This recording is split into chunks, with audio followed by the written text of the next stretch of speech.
faith amid security beef up. Court order INEC to accept SDP candidates. Conduct free, fair election. ADC tell NEC Kaduna government. El-Rufai coalition Bika over digging allegation. We are ready on top of logistic INEC. Comrade Fẹ́mi Babalọ́lá ẹ̀ka àwọn èèyàn kúrò. Mo kí gbogbo àwọn èèyàn wa pátápátá láti òkè òkun dé gbogbo ibi tá à ń ti ń gbọ́kàn nìyí. A kú ojúmọ́, a kú ìpàdé tẹ̀ní. Comrade Fẹ́mi Babalọ́lá Ọbagun ní orúkọ mi. Honourable Speaker. Ẹ káàárọ̀ Àjírẹ́bí Ṣẹ́gun Ògúnbẹ̀ lórúkọ mi. Oriyomi Hamzat lórúkọ mi. Ẹ já máa kí yín káàbọ̀. Ẹ̀yin èèyàn wa ń lé. Ọ̀rọ̀ tún délẹ̀ tájọ bára wa sọ o. Epo biriki nínú igbó àgòyà ìtàkùn nínú ìlú àgòyà ìbáráyé olúmọ̀rọ̀ ti yéyéyéyé ọ̀rọ̀ kan ló máa délẹ̀ tá a fẹ́ báyé sọ. Àmọ́ràn tí Èrúwà the Polytechnic Ìbàdàn Adéṣe Ògúndòyìn campus Èrúwà then ẹ̀yìn ti ASCOM ẹ̀yìn ti Waves Productions ọ̀gá mi Gbadé Akíntẹ́yẹ olùkọ́ ẹ kú ojúmọ́ o. Yes sir, mo rí ìròyìn kan tó ń sọ pé El-Rufai sọ pé Peter Obi wọlé níjó ní kí wọ́n dáríjì òun. Mo wá yẹ ìròyìn yẹn pé òun ó ṣàtúnṣe ní 2027. Mo wá yẹ ìròyìn yẹn wò dáadáa. Mo rí i pé ara àwọn misinformation àti disinformation ò ní. Lẹ́ẹ̀kan sí arọ ẹ̀yin èèyàn wa olóṣèlú. Ẹ̀yin tẹ́ ẹ mọ nǹkan kọ lórí social media. Tẹ́ ẹ mọ AI tẹ́ ẹ mọ lò dáadáa. Ẹ dákun pẹ̀lú AI, ẹ má fi AI bàlújẹ́ o. Tó bá jẹ́ pé El-Rufai wa sọrú nǹkan bá ń lóòótọ́ sọ ayẹ kí lè rò pé ẹ kó ṣẹlẹ̀. No, tó bá ṣe pé ó sọ ó yẹ kán prosecute ẹ̀. Tó bá pé El-Rufai sọ ó yẹ kí wọ́n gbé káwọn DSS kan invite ẹ̀.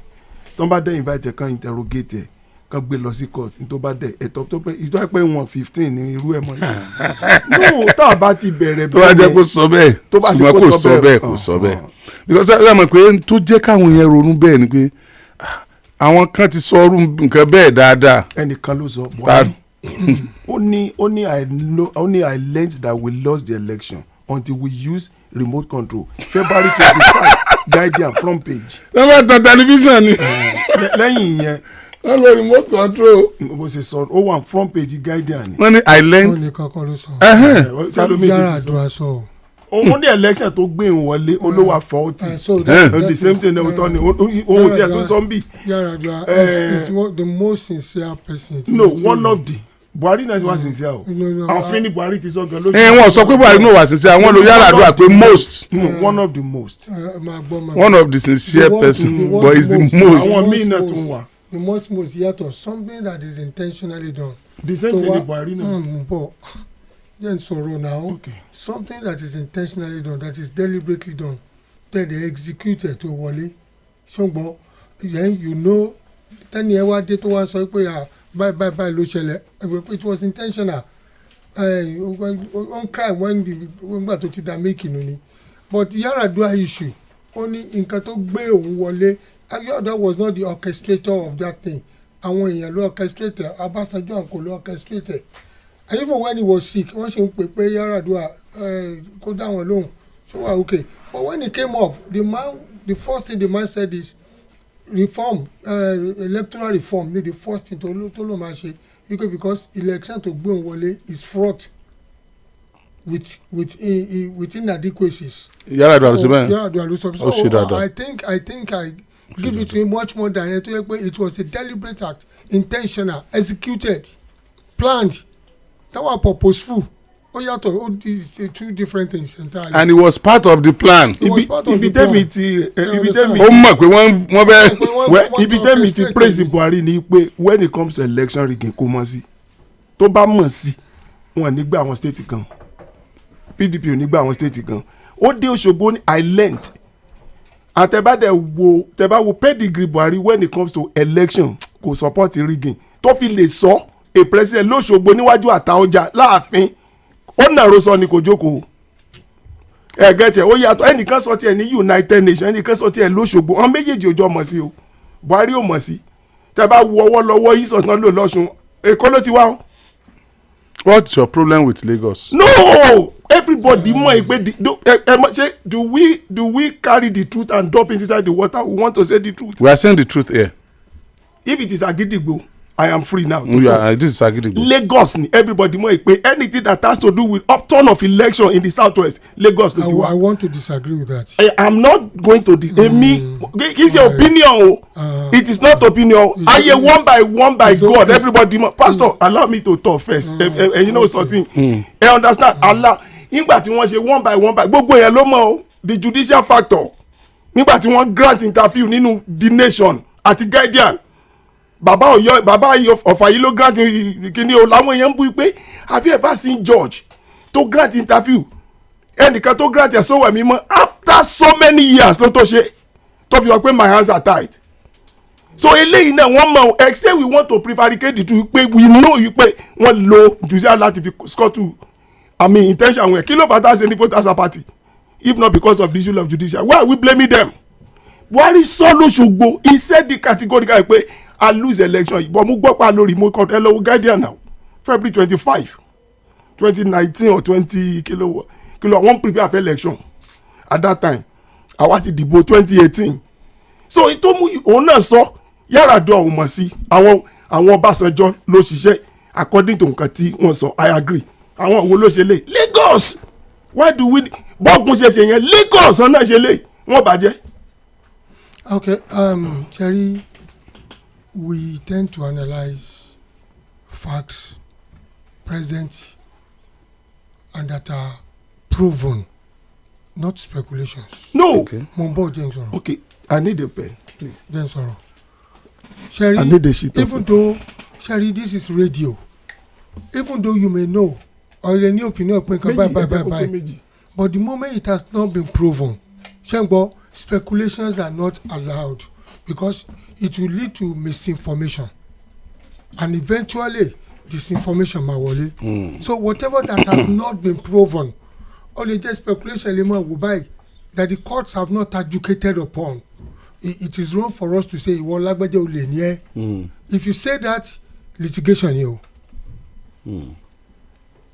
that is the ethics to guide the profession. Tá a jọ ń ṣe. Litigation so you don't point accusing fingers when it has not been proven or sealed up. Thank God Comrade Barola try láti wọn dárúkọ èèyàn Lagos ni wọ́n dárúkọ. mi jẹ́ tí ẹ mọ̀ dákọ yẹn no àwọn náà ń sọ̀rọ̀ lọ́wọ́ ni sọ pé mo ní ká àwọn náà dákẹ́ fún yín lẹ́ẹ̀kan ó yá. So ẹ tọ́lá ẹ sọ pé ẹ disagree lẹ́ẹ̀kan. I want to disagree. The reason is this: when something becomes a collaborative work, the APC we are talking about, or rather the Lagos you are pointing to, Lagos is not Nigeria. It's not Nigeria. Lagos is not Nigeria. And when it's a conglomerate of different people coming together to win an election. And that is what I will say. A conglomerate of people coming together to win an election. We can have the vanguard of those conglomerates, but you can't take away the fact that no single person should be responsible for anything in this country. But a conglomerate of people coming together, you cannot win an election alone. At all. And then the Buhari we are talking about, and Tosagbe Babun will flow, Kenika will flow, because if he loses an election. Was it desperate that time to become the president of Nigeria? Absolute desperation. And that was why I give it to Jonathan. I cannot allow the life of any citizen what much more than come win election. And that was why Jonathan has to congratulate him earlier. So you are looking at an act of desperation. Threat, Danny. We all know it. It was said loud and clear.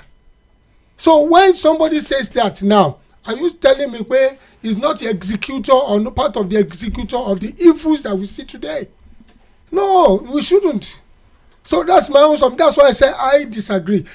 Opinion is my own opinion, but my opinion is based on issues that happen and facts that have been written and documented. Pastor, honourable speaker, no, come with my brother. Ṣé ẹni tí ó wà desperate láti win election lè disagree tí wọ́n bá fẹ́ rígì fún? ẹ ṣe mo wà ní Ládòkè Akíntọ́lá University of Technology náà ń porúkọ school yẹn Ògbómọ̀ṣọ́ bíi ni wọ́n ló wà. As a chief correspondent of Nigeria News Direct, I was sent to write the story. The former Lagos State Governor, Senator Bola Ahmed Tinubu, Governor Abiola Ajimobi, I think Rauf Aregbesola, and some other dignitaries now and there. They gave microphone to Senator Bola Ahmed Tinubu. ó ti ń dé crescendo kan. When they gave him the mic, crescendo rẹ wo ni speak Yorùbá. He said something, ó sọ nǹkan kan. Rig and roast. That's all. Bola Ahmed Tinubu. Rig and roast. Gbogbo tó bá wà ní convocation jọ ti mo rí kọ́ I was seated as a pressman alọ the like of Kemi Ọláìtàn kí lorúkọ boy tó wà ní South Africa ṣe Yomi or Blessed Mary Túndé tó wà ní Tribune gbogbo àjọ gbé mútọ̀ lọ kí ni a máa gbọ́ mi lọ́wọ́ sí Rẹ̀mí rig and roast ṣe rí ẹ jẹ́ kí n ṣe kíndìn kan ṣe when they come to reportorial mi pé mi ò lọ́gà but mi ìrùbọ́ mẹ́yìn ni mi rig and roast wọ́n fẹ́ dìbò Èkìtì ńgbà yẹn ẹni tó sọ orú ọ̀rọ̀ yẹn kí ni ọ̀nà ò lè ṣe kò sí tí ó wà provindo tí Guardian fi lè gbé wípé we use remote control what else do we need. Who said so? Buhari. But I want to ask you, sir. Yeah. A ní ẹni tó desperate láti wọlé election. Mo ń fa bọ̀ ni Fáyẹmí said something lucid truth only we know how we manage Yaradua. I mean what's the name of the Jonathan ó là mọ̀ pé gbogbo nǹkan tó ṣe we ó kọ́ ni ó sọ jáde speech ibi tó ti lọ deliver nǹkan which has been documented so ẹni tó sọrú ẹ̀ question yìí kí wọ́n á dàn báyìí ẹ bí mi question. Mo ní ẹni tó desperate láti win election so máa disagree tán bá rig election fún. Kò lè disagree. Was Buhari desperate then? Yes or no? Of course yes. He was. Yes. Okay. Let's move on. No àti lè jam question. You have answered my question. Ṣé o pé nínú social sciences a ní conclude a open rẹ̀ for others to do a research on that. We have not concluded. No that is it ó wá di explanation pa ṣe jam bùn bí ẹ pé nǹkan tá à ń ṣe ni pé téèyàn bá sọ̀rọ̀ èyí tó wá tani o desperate nínú Nigerian politician. Okay, that's another thing. I've never met anybody in Nigeria today that want to contest election tí o desperate. Was Yaradua desperate? Yes, ẹ ṣe. I can see the toga of desperation. Let me underline. Tẹ́ bá mọ̀ pé ẹ ti yín ò gbé nǹkan must you go. Bàbá tá a bá jù bẹ́ẹ̀ jẹ́ àjùbá ẹ ti yín ò gbé wọ́n dẹ̀ ní kẹ́ wá ṣe why don't you decline? I'm sorry. Ẹ ti mi ò lè gbé. Yes mo mọ̀ alemọ́ni Mandela Nigeria kò mí bọ̀ kí ló tó ṣe lọ. Bàbá kò sí ẹni tí wọ́n forí ire lọ tí ó sọ pé no máa jẹ́ ẹni sí nǹkan kan 1998 wọ́n lọ bá aṣọjọ́ kwasi president ó lóun fẹ́ lọ gbàdúrà sí bóyá kò ń lọ kó tó dé wọ́n ti rìpọ́ọ̀tù pé wọ́n ní tọ́lù sọ náà nìkan the second day olólùwọ̀n ti sọ. Don't you see the underline desperation ẹ gbàgbé kò sí ti ń jẹ́ bẹ́ẹ̀. The second day olólùwọ̀n ti sọ. Pépà gbé. Ṣẹ́rí the level of ambition yẹn kò gbọ́dọ̀ override the reason. When your ambition overrides reason then there's chaos. Ntí mo try láti sọ ni pé tí ìlépa èèyàn tí kò bá ti mú tó bá ti kọjá ìrònú àti ọgbọ́n ìlépa yẹn á mú ìdààmú àti wàhálà dání. I'm not exonerating Yaradua but mo ń try láti sọ the differences between the issue of Yaradua and other people that have shown a high level of desperation to the point of tí wọ́n mind kí bloodshed kò ṣẹlẹ̀. So ẹni tí wọ́n mind kí bloodshed ṣẹlẹ̀ táwa ní kò lọ́wọ́ no execution then it's like we are not being judicious enough. Now the Yaradua issue we spoke about Yaradua was sick kò sẹ́ni tí ò ní ambition And sometimes the ambition, you may not have an overriding or burning ambition. You may have an ambition to come and do good. And we saw it in Yaradua when he came up. He came up and he said, look, election to Wale, he has shown the state náà pé fún irú election tó gbé wọlé is fraught with a lot of fraudulent practices, and he was bent to change it. Ìgbà yẹn ló ṣe gbogbo amnesty àwọn amnesty kí lórúkọ militant amnesty tó bẹ̀rẹ̀ sí ṣe reforms and all the rest, and you saw that he was determined to make a change, a deviation from nǹkan tí wọ́n expect kó máa ṣe. Unfortunately, he died. So I will not want to castigate Yaradua at all. I want to count him among the saints, and I don't see desperation in him. It is true most politicians have ambition, but not all those who have ambitions are desperate. The issue of desperation is a personal thing, and you cannot define it from anybody. Tí wọ́n ní mo fẹ́ ṣe nǹkan ẹ lè rí desperation ṣé kí n má la ambition ni? Tí wọ́n ní mo fẹ́ ṣe anything mo fẹ́ ṣe governor sí ṣé kí n má la ambition ni? But I'm not a desperate person. Desperation máa mú killing dání, ó máa mú a lot of fraud dání, ó máa mú a lot of things dání. If you look at the word desperation, go and look at dictionary, the synonyms for desperation. So if I have an ambition, it does not show that I am desperate. My ambition will be tailored towards the right path and towards achieving my goal. So the word desperation is a personal thing to individuals, and you cannot define it for anyone. So that's my own take about the word. And I will not want to say all politicians are desperate. Most politicians are desperate, not all politicians. Most politicians are desperate, but not all politicians are desperate. August, April 24, 2024. 2014. April 24, 2014. Guardian newspaper carried. Vanguard newspaper carried a story. Ekiti, Osun Guba polls will be rigged and roast. And someone was quoted there. Ẹ wo bí bàbá ẹ wo bí ṣẹ́rí tó bá ṣe pé ẹ mú mi lọ bí mathematics máa fail sir.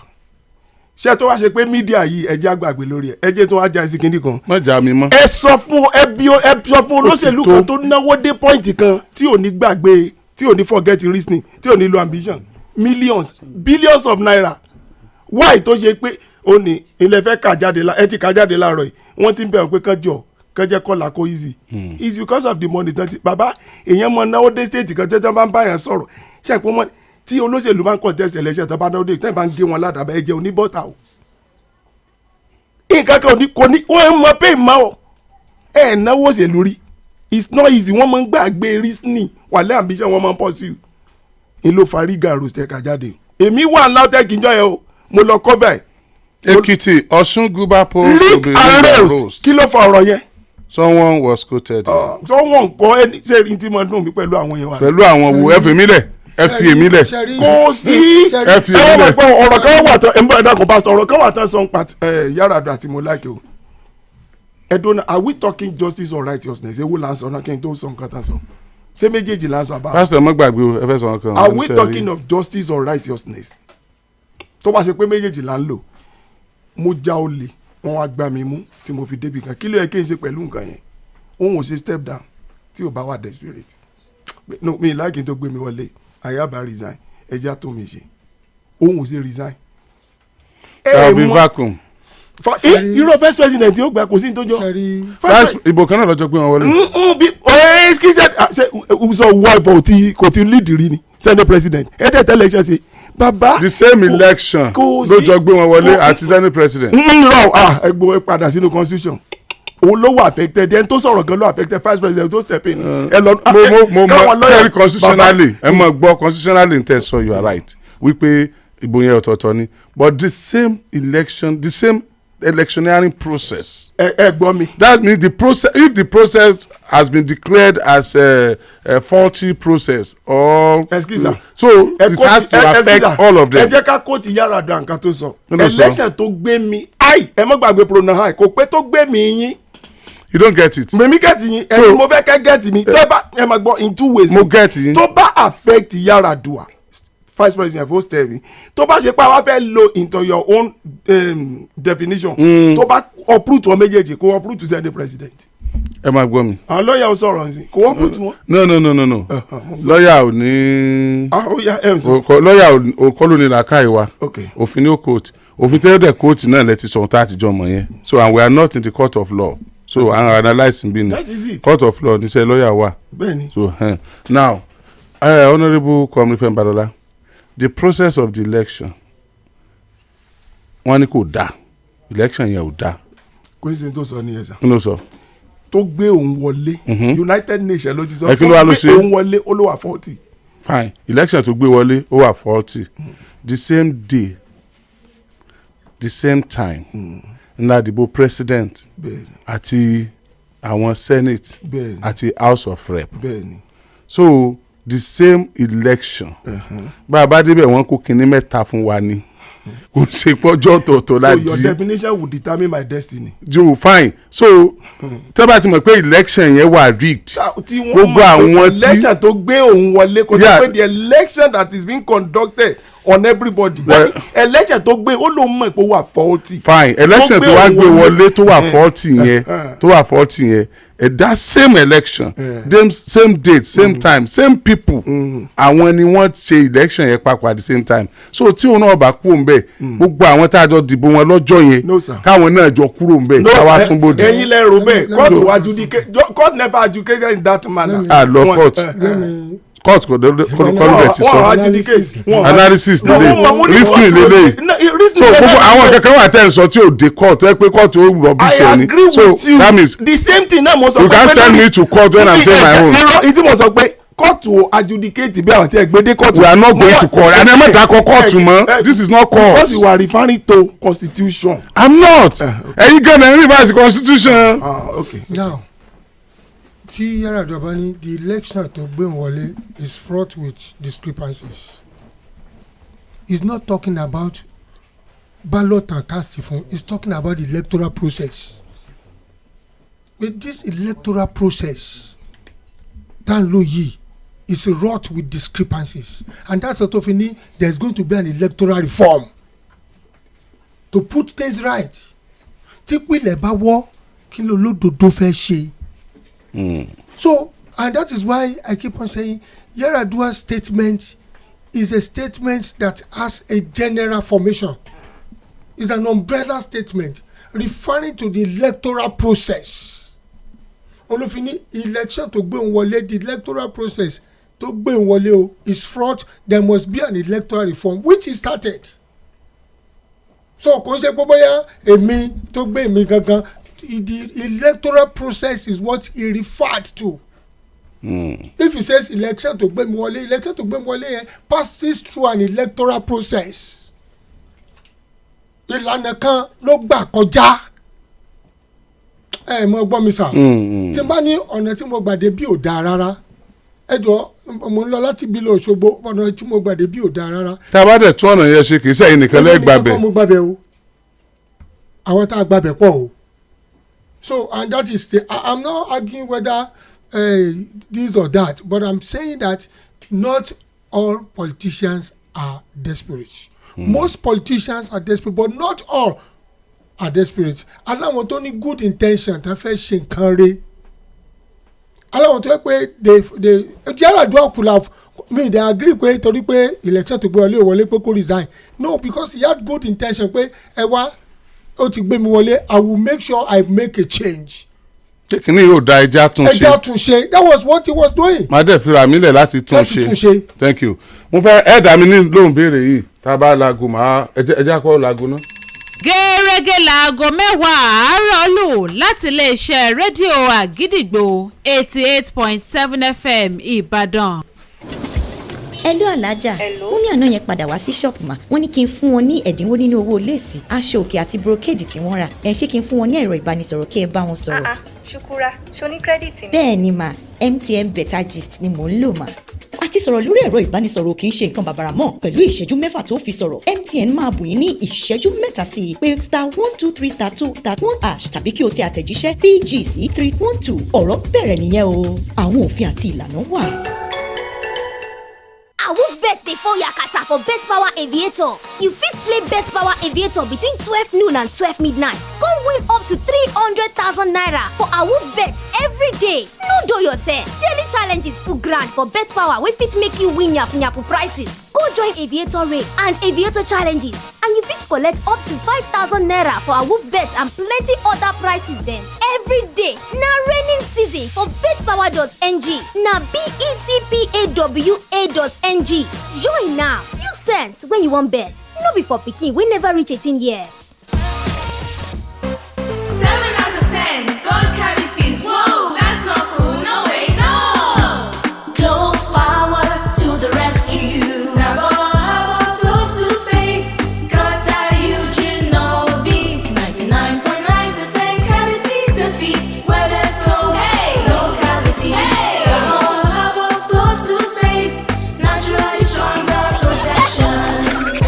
Double Herbal Clove. Where there's clove, there's no cavity. MTN mega billion promo ti balẹ̀ gùdẹ̀. Láti ọjọ́ Monday sí ọjọ́ Sátidé láago 7 alẹ́ ọ̀pọ̀lọpọ̀ ọmọ Nàìjíríà láǹfààní láti máa jàwọn ẹ̀bù kàǹkàkàǹkà pẹ̀lú owó tó tó mílíọ̀nù 5 náírà lójoojúmọ́ àti owó tó tó mílíọ̀nù 10 ní gbogbo ọjọ́ Sátidé. Ra owó ìpè lónìí kó sì jẹ ẹ̀bùn mílíọ̀nù rẹpẹtẹ. Àdéhùn àti àjọsọ wà ṣá o. Kàn sí www.mtn.ng fún àlàyé lẹ́kùnrẹ́rẹ́. Ìpolówó yìí tẹ̀síwájú títí di ọjọ́ 21 oṣù kẹsàn-án. Oúnjẹ tó dáa lọ̀rẹ́ àwọ̀. Màá jẹun sínú, màá gbádùn ara mi o. Bẹ́ẹ̀ gẹ́lẹ́ lórí fún gbogbo aláyẹyẹ tí wọ́n ti jẹ̀gbádùn oúnjẹ àjẹpọ́nu la Romland Events and More. A jẹ́ pé gbogbo ẹni tó dájú ayẹyẹ sọ́nà tí wọ́n ń fẹ́ oúnjẹ tó dọ́sọ̀ ní pati wọn. Romland Events and More ní ẹbẹ̀ lọ́wẹ̀. Àjẹgẹ́kàjẹ ni smoky jollof rice àti fried rice Romland. Bó jẹ́ pẹ̀lú mọ́ẹ́mọ́ẹ́ tàbí coleslaw. Bẹ́ẹ̀ ṣe fẹ́ sílẹ̀ ṣe máa gbádùn ẹ̀. Ìyẹn wọn funfun lẹ́lẹ́ pẹ̀lú ẹ̀fọ́ rírò. Wọ́n mójúlẹ́jà àmàlà tó ń tabula pẹ̀lú oríṣiríṣi ọ̀fadà rice, àsáró, ẹ̀wà àgọ̀ìn, èkuru àtẹ̀kọ́, ègbó àtẹ̀wà. Gbogbo ẹ̀ pátá ni wọ́n serve ní pati. Romland does justice to stewed meat, peppered chicken, fried fish, alongside all kinds of continental dishes. Anytime, any day, at any occasion, Romland Events and More is your sure catering plug. Ẹ kàn sí wọn lónìí ní 20 Àlàáfíà Olúwa Estate, Alákíá Airport Road, Ìbàdàn. Tàbí kẹ́ ẹ pè wọ́n lórí 080-3068-8187. Wọ́n wà lórí Instagram àti Facebook tó fi mọ́ TikTok at Romland Events and More. Àjẹgbádùn ló ń jẹ wọn. Start your day and have a good time. Kivo Creamer, where you need to have the break time. Kivo Creamer, Nazi, Papa Garita. Kivo Creamer, Kivo Creamer. Hello alájà. Wọ́n ní àná yẹn padà wá sí ṣọ́ọ̀pù mà. Wọ́n ní kí n fún wọn ní ẹ̀dínwó nínú owó léèsì, aṣọ òkè àti brocade tí wọ́n rà. Ẹ ṣé kí n fún wọn ní ẹ̀rọ ìbánisọ̀rọ̀ kí ẹ bá wọn sọ̀rọ̀. Ṣukura, ṣo ní credit ni? Bẹ́ẹ̀ ni mà, MTN Better Gist ni mò ń lò mà. Àti sọ̀rọ̀ lórí ẹ̀rọ ìbánisọ̀rọ̀ kì í ṣe nǹkan bàbàrà mọ́. Pẹ̀lú ìṣẹ́jú 6 tó fi sọ̀rọ̀, MTN máa bù yín ní ìṣẹ́jú 3 sí i pé *123*2*1# tàbí kí o tẹ àtẹ̀jíṣẹ́ PG sí 312. Ọ̀rọ̀ bẹ̀rẹ̀ nìyẹn o. Àwọn òfin àti ìlànà wà. Akidibo 88.7 FM.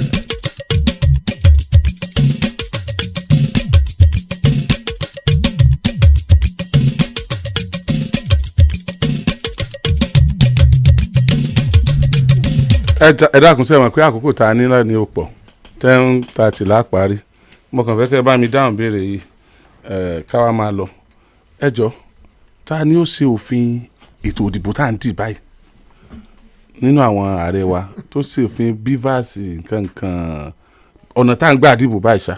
Jonathan. ọ̀nà yẹn kọ́ la gbà dìbò yẹn Jonathan nǹkan àgbàrá dìbò yẹn. àlọ́ bí sẹ́ńgbà tó fi lose election. orí ẹ̀ náà láti bẹ̀rẹ̀. ó máa try o. gidi ìrù bàbá produce irú president bẹ́ẹ̀ mi rò bí 2027 ni ẹ jẹ́ àmọ́ ṣé ká gbé ọ̀rọ̀ Jonathan bọ̀tà bó ṣe jẹ́. ẹ mọ̀ tún já lọ bẹ́ẹ̀ ṣé ẹ gbà pé 1 out of 1 million ni olóṣèlú. ṣé ẹ gbà pé Jonathan try pẹ̀lú this beavers of a thing tí ó jẹ́ pé honourable speaker tẹ́ ẹ bá rí PDP tẹ́ ẹ rí APC tẹ́ ẹ rán méjèèjì bí ẹ ṣe ń dààmú kí Ìbàdàn náà tì inú mi dùn ni tí wọ́n ń kànlẹ̀kùnlé bí mo ṣe ń sọ̀rọ̀ wọ́n tún ti túbọ̀ ta bí ẹ ṣe ń lọ ní ọjà ní lọ káwọn èèyàn mọ́lẹ̀ torí ìbọ̀ ọ̀la that means pé wọ́n ti mọ̀ pé aráàlú ìbò aráàlú wọ́n ti ń kà á ìbò aráàlú ti nítumọ̀ ó ti kú òǹgbà kan tí wọ́n pè àwọn ìdáàbò àpótí ìbò ni àpótí ìbò ṣe é jí pé mọ́. ó ti fẹ́ nítumọ̀ kò tí ì nítumọ̀ ó ti fẹ́ nítumọ̀. The issue of Jonathan we are talking about, he came and he did his best. Jega did most of these things. Jega was the revolutionary INEC chairman. Tani. So he did it, and he had the support of the House, that is both the Senate and the Federal House of Rep. So without our representatives supporting him and presenting it to the president, it would not have had the chance to see the light of the day. So number one is this: who is in charge of INEC? Who brought about the revolution that we see in the electoral reforms? I give it to the INEC chairman there. And Jega today, Atahiru Jega has been one of those people that is being referred to today as a vanguard of a very acceptable electoral process to a certain level. bọ́sà tí Jonathan bá jẹ́ ilé-ìrú èèyàn ńgbà pé òun ló wà láàrin ńgbà ẹ̀ tí ò faramọ́ gbogbo tí mo sọ nìyẹn pé tí Jonathan bá fẹ́ faramọ́ tí àwọn representatives ò bá faramọ́ he may not fly. So that means pé a ní pé gbogbo àwọn tó involve ló yẹ ká dúpẹ́ lọ wọn. but ṣe pé the buck stops on Jonathan table as the president. So it was at his time tó wà the helm of affairs on la máa point sí pé he did well because tó náà bá kọ̀ tí ò sign ẹ̀ we still end up in the same way. So we give it to him for starting it. But ṣe pé most of these revolutions pátápátá came to fruition under Buhari too. Jonathan started it, but Buhari did a lot about the so-called vivas, the revolution, the changes that we had. From the so-called etí Jonathan bẹ̀rẹ̀ mi ti gbàgbé orúkọ ìtàn bẹ̀rẹ̀ vivas ni Buhari tó ṣe Jonathan ò ṣe vivas. It was during the time of Buhari that we had vivas. But Jonathan started the revolution. Mo ti gbàgbé orúkọ tán pé tí tán fi bẹ̀rẹ̀. So you understand? So you see the revolution keeps on moving on. Which one is smart card? Smart card ni Jonathan ṣe. Okay. Bivas ni Buhari ṣe. Okay. I don't give it to Jega. I give it to Mr. President. I am the school principal. I have a teacher under me and I told him this is what I'm going to do. The loan is ṣe. Baba yóò kún school. Màdé tún gbàṣẹ lọ́wọ́ ẹ̀. Kí ló ń dẹ́rù bà ọ̀pọ̀lọpọ̀ Nàìjíríà lórí election lónìí if not because of ìrúlé wa láti federal level. Mo gbé láti 1994 offering Wosu àti Professor Eme Awa. Justice Káyọ̀dé Ẹ̀ṣọ́ of blessed memory. Card reader ní tẹ́ gbàgbé lẹ́ẹ̀kan. Card reader. Justice Káyọ̀dé Ẹ̀ṣọ́ wọ́n sọ̀rọ̀ kan tí mo of blessed memory mo gbé fún wọn tán. Wọ́n ní wọ́n wò bóyá wọ́n fẹ́ fi hàn ṣe Chief Judge of Nigeria. Only I'm too hot for the seat. Kò pé the seat is too hot for me. I'm too hot for that seat because wọ́n mọ̀ pé mi ní compromise. No matter what láyé ọwọ́ president gbogbo ẹ̀ wà. Àsán wípé president ni ó yan INEC ni ó yan yìí ni ó yan rí ẹ̀rí páwọn èèyàn ń sọ̀rọ̀ gan sí pé ṣe ti kíni ẹ̀ sí National Assembly mi ìgbé fún Jẹ̀gà ṣe wá fàlà sí.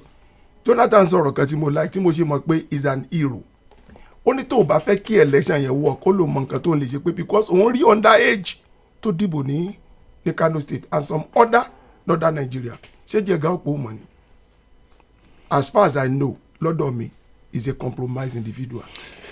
Economy now stable. I will not call Jega a compromised individual, and I will not subscribe to it to malign his personality. Malign rẹ wọ́n sọ ẹ má jà lo malign sa it's like tẹ bá ti lo malign ẹ̀yin náà mọ̀ pé ẹ ti bú mi báwọn àbí mo ṣe mistake no I'm a student of English ẹ bá sọ pé malign that means pé the speed that I utter malign no me malign rẹ ṣùgbọ́n mo sọ fún mi pé there is no Nigerians you are going to call they will tell you except those who want to not to he's a compromised personality so me malign.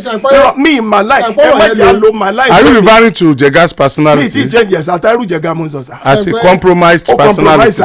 wọ́n mọ̀ sọ lójú bẹ̀rẹ̀ tẹ́gbọ̀ ó compromise. But he said he will not.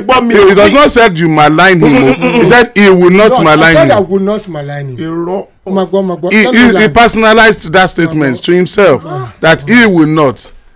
That if you does, he will not.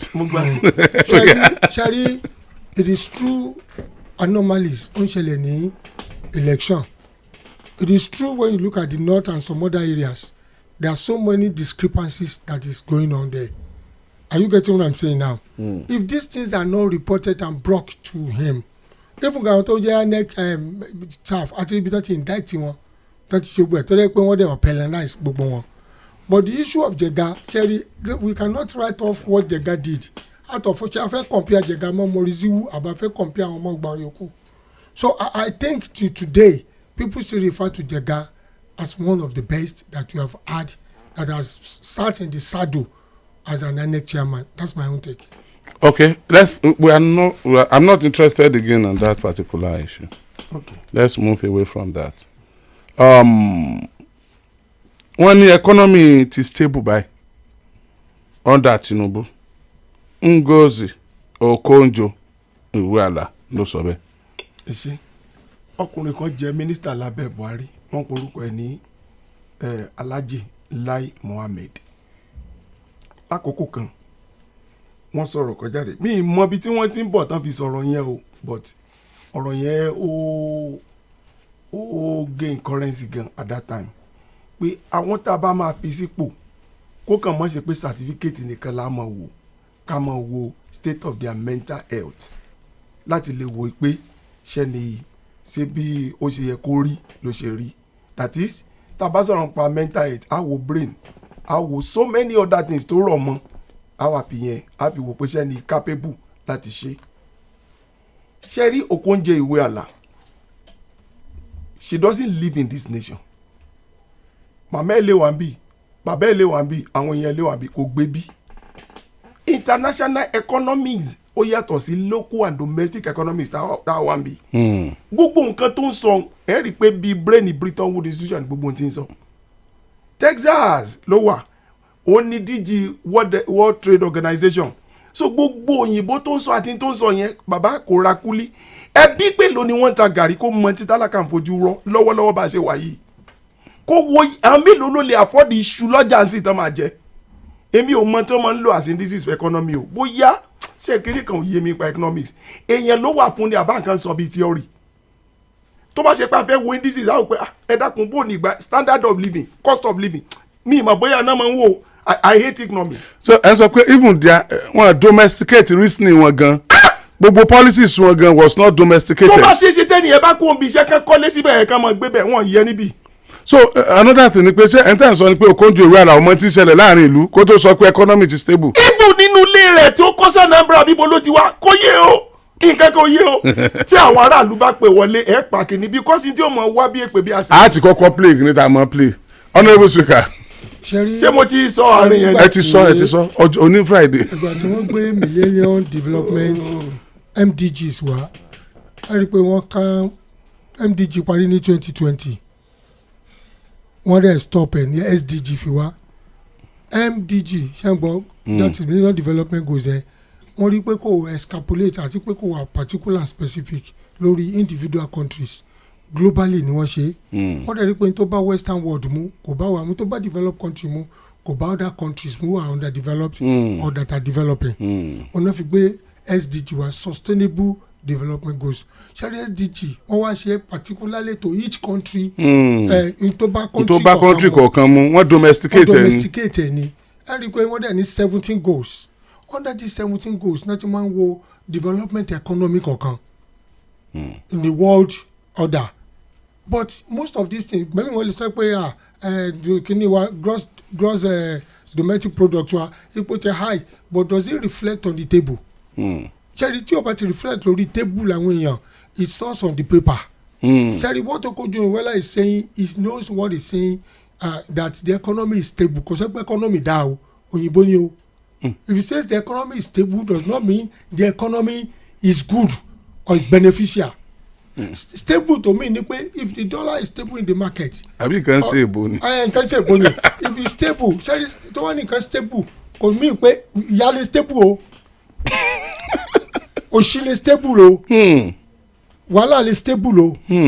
So what is saying, even if dollar is on the high side ṣùgbọ́n tí o wálẹ̀ tí o lòkè mọ́ tó dúró síbẹ̀ ó stable bẹ́ẹ̀ nìyẹn. So it's not saying that we are enjoying, it's not saying that we are having the best of things.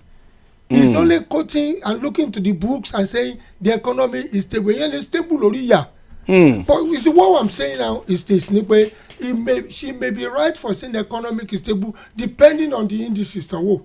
But to us domestically, làwọn àmọ́ pé economy ayé wa ò stable. Because even prices are not stable. Commodities are not stable. Why are they not stable? In terms of why interested in here. Why don't we have a stable economy within the country, in our state, everywhere, in the federal? On mo fi sọ̀rọ̀ pé SDG ṣe lábẹ́ no poverty lásán tó jẹ́ go number 1 SDG.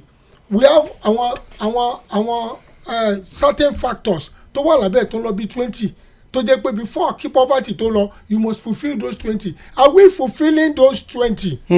So if he says economy is stable, okay, what about domestically? What about individual states? Are we fulfilling the SDGs? Tí wọ́n wò as a global yardstick for judging countries' economy. So that's my own take. So it doesn't reflect on the table. It doesn't reflect on our life. Kò dẹ̀ reflect lórí ìgbé ayé àwọn èèyàn. Àǹkátá ẹ̀rọ kò reflect in bẹ́ẹ̀. Our lives are not better off. But maybe in some areas they are looking at the stability as a good sign for future development. And that is another thing entirely. But stability does not mean something is good. ẹ jọ sá ẹ jẹ́ ká ṣe kinní kan ṣé ń gbọ́ sá ní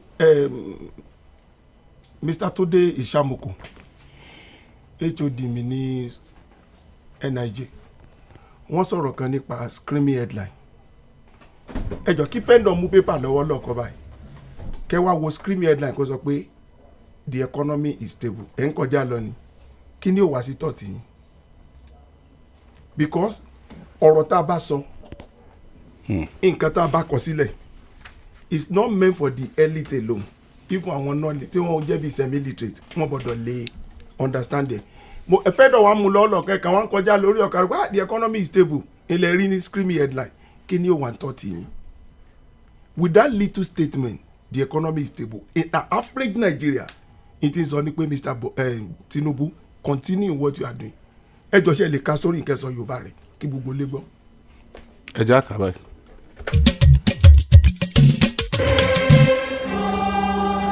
2025-2026 admission in progress. The Polytechnic Ibadan Center for Preliminary and Allied Programs (CPAP) offers admission to students who has the minimum of 5 credits in relevant O-level subjects at 1 or 2 sittings with any UTME score. Consult us. Available programs are as follows: Edu Daily Part-Time Programs, Pre-Edu Programs, Full-Time Programs, IJMB, Certificate courses in various disciplines. The newly introduced courses are as follows: Food Science Technology, Pharmaceutical Technology, Photography Technology, Tourism Management Technology, Transport Planning and Management, Chemical Engineering, Procurement and Supply, Taxation, Cooperative Economics and Management, Crime Management and Security Studies, Languages and Social Sciences, and others. For more details, call 080-322-02036. The Polytechnic Ibadan. Ìṣẹ́lógún ṣe.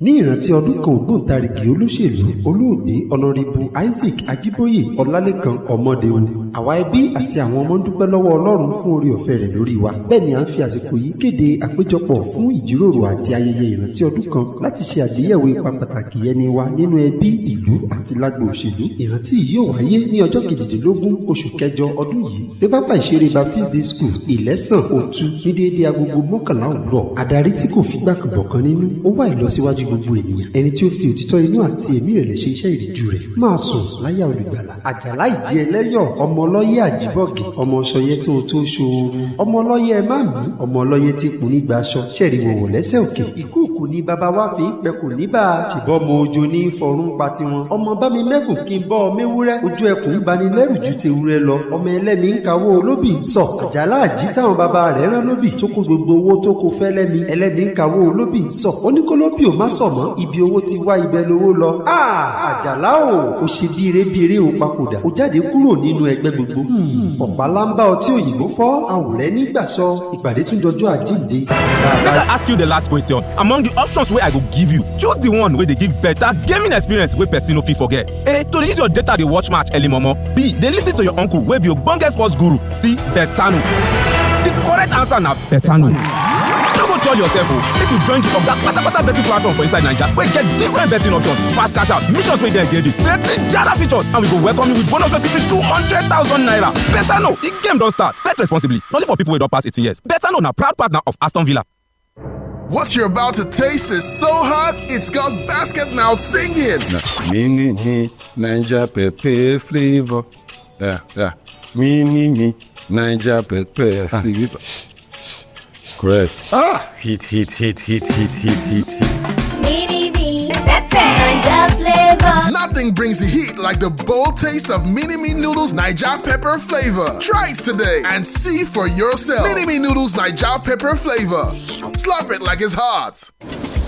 Hello alájà. Mummy àná yẹn padà wá sí ṣọ́ọ̀pù mà. Wọ́n ní kí n fún wọn ní ẹ̀dínwó nínú owó léèsì, aṣọ òkè àti brocade tí wọ́n rà. Ṣé kí n fún wọn ní ẹ̀rọ ìbánisọ̀rọ̀ kí ẹ bá wọn sọ̀rọ̀? Ṣukura, ṣo ní kírẹ́dìtì ni? Bẹ́ẹ̀ ni mà, MTN Better Gist ni mò ń lò mà. Àti sọ̀rọ̀ lórí ẹ̀rọ ìbánisọ̀rọ̀ kì í ṣe nǹkan bàbàrà mọ́ pẹ̀lú ìṣẹ́jú 6 tó fi sọ̀rọ̀. MTN máa bù yín ní ìṣẹ́jú 3 sí i pé *123*2*1# tàbí kí o tẹ àtẹ̀jíṣẹ́ PG sí 312. Ọ̀rọ̀ bẹ̀rẹ̀ nìyẹn o. Àwọn òfin àti ìlànà wà.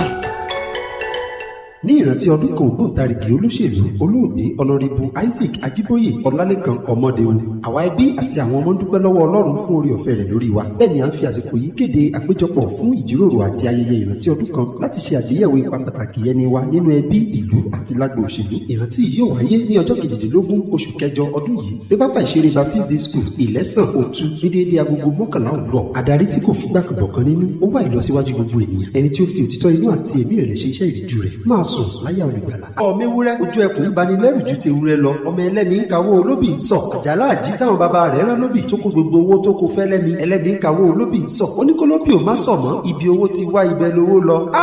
àjàlá o ṣe bíire o papòdà o jáde kúrò nínú ẹgbẹ́ gbogbo ọ̀pá lámbá ọtí òyìnbó fọ́ àwòrẹ́ nígbàsọ ìpàdé tún dọjọ́ àjíǹde àfi bá a bá rẹ́ni tí ń jọni àfi bá a bá rẹ́yàn tí ń jọyàn ká tó tó rájàlá ó dọjọ́ àjíǹde a ó pàdé lẹ́sẹ̀ Jésù. MTN mega billion promo ti balẹ̀ gùdẹ̀. láti ọjọ́ Monday sí ọjọ́ Sátidé láago 7 alẹ́ ọ̀pọ̀lọpọ̀ ọmọ Nàìjíríà láǹfààní láti máa ja àwọn ẹ̀bùn kàǹkàkàǹkà pẹ̀lú owó tó tó mílíọ̀nù 5 náírà lójoojúmọ́ àti owó tó tó mílíọ̀nù 10 ní gbogbo ọjọ́ Sátidé. ra owó ìpè lónìí kó sì jẹ ẹ̀bùn mílíọ̀nù rẹpẹtẹ àdéhùn àti àjọsọ wà ṣá o kàn sí www.mtn.ng fún àlàyé lẹ́kùnrẹ́rẹ́. ìpolówó yìí ń tẹ̀síwájú títí di ọjọ́ 21 oṣù kẹsàn-án. Bet dey for Yakata for Bet Power Aviator. You fit play Bet Power Aviator between 12 noon and 12 midnight. Come win up to 300,000 naira for Awoof Bet every day. No do yourself. Daily challenges full grand for Bet Power wey fit make you win yapu prizes. Go join Aviator Raid and Aviator Challenges and you fit collect up to 5,000 naira for Awoof Bet and plenty other prizes dem. Every day na raining season for betpower.ng. Na betpawa.ng. Join now. Use sense when you want bet. No be for pikin wey never reach 18 years. Little body, big moves. Little brain, big learning. Your little child is eager to do big things. Every sachet of Cerelac Junior comes with the nutrition they need, natural grains, protein, and iron to support their physical growth, learning, and development. So you can fully enjoy your little one's big moments of growth.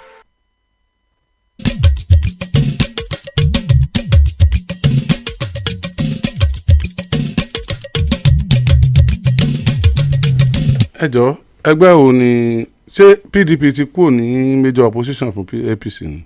wọ́n wà ń bẹ̀ náà wọ́n wà ok lórí pépà wọ́n wà ń bẹ̀. kí ni wàá ní pọ́blẹ́mù tí ADC ní tí David Mark fi ń bẹ àwọn èèyàn pé ẹjọ́ ẹ fáwọn ní chance láti proof what àwọn.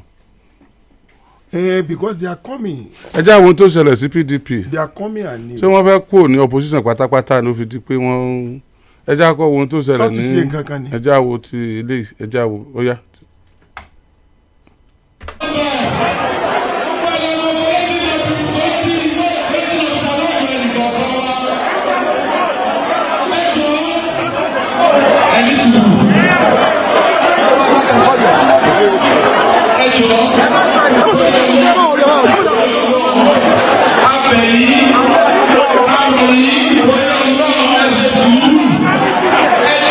Ọ̀yá ó tó kò sí time Ọ̀yọ́ state ní ilé ti ṣẹlẹ̀ Ọ̀yọ́ state ní àwọn ìpàdé kan ní àdàrú àwọn PDP ní ẹjẹ́ àwò mi níbi tí wọ́n ti ní endorse.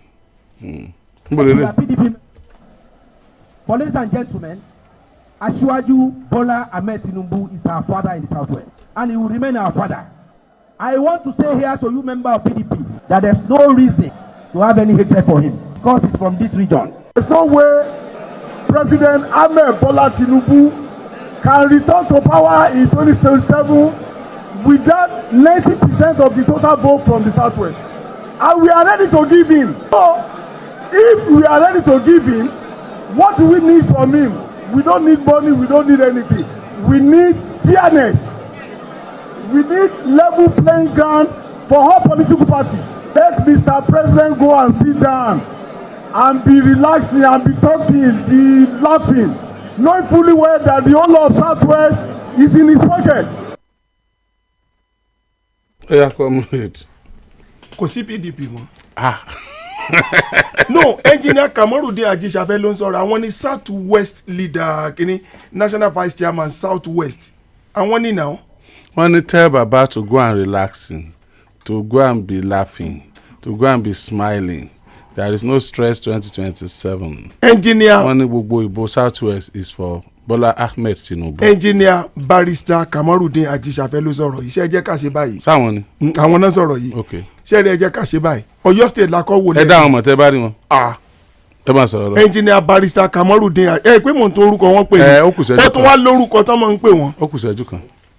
kò sólówó ẹ sọ fún mi ni kò Òṣogbo ọmọ lóòbù ni wọ́n. kí lẹ fẹ́ sọ. ní tí mo fẹ́ sọ ni pé kò sí PDP mọ́ dẹ́ wọ́n ti fún APC àti president ní solidarity léè tó túmọ̀ sí pé kí ni mo espirido kan ti wà ilẹ̀ Yorùbá la wà ọmọ Yorùbá ló wà bẹ́ẹ̀ ẹ jẹ́ àfọwọ́sowọ́pọ̀ ká gbé ọmọ Yorùbá dìde so lọ́wọ́lọ́wọ́ báyìí wálé PDP ò lè ní gómìnà kankan mọ́.